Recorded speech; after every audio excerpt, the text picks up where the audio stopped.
Pemirsa, keberadaan para wisata atau guide ilegal di Bali menjadi permasalahan serius di dunia pariwisata ke depan. Penegakan hukum yang jelas harus dijatuhkan terhadap para oknum para wisata ilegal tersebut, sebagaimana disampaikan Ketua DPD HPI Bali Nyoman Nuarte.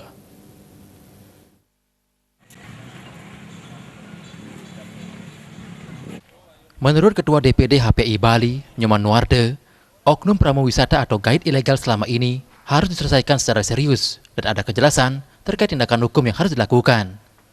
Tujuannya jelas, yakni tidak terjadi lagi kasus-kasus yang merugikan dan berdampak pada penurunan kualitas pariwisata di Bali.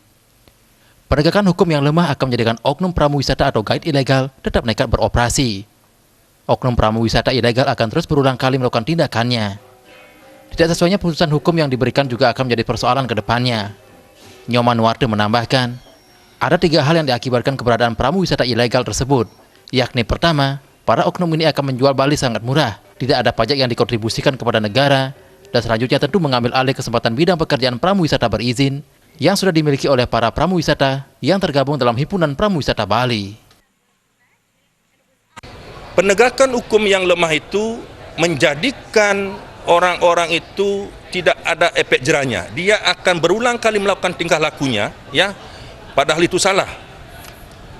Ketika persoalan hukum itu dilaksanakan, tetapi di hilirnya adalah putusan yang diberikan tidak maksimal, itu juga menjadi persoalan. Pertama, dia akan menjual Bali itu sangat murahan. Yang kedua adalah tidak ada yang namanya pajak yang mereka kontribusikan kepada negara ini. Yang ketiga adalah sudah barang tentu mengambil lahan kami, ya. Jadi kesempatan kerja atau pekerjaan yang dimiliki oleh anggota kami itu betul-betul dikerjakan, diambil oleh mereka. Itu 3 hal itu yang menjadi persoalan sejatinya. Dan mereka pun akan memberikan penjelasan tentang Bali seenaknya mereka. Ini kan juga akan berdampak kepada citra Bali kalau mereka salah memberikan satu informasi kepada wisatawan itu. Kedepan diharapkan perlu ada tindakan dan penanganan yang jelas terkait keberadaan oknum pramuwisata ilegal ini, sehingga pariwisata Bali bisa berjalan sesuai dengan harapan bersama.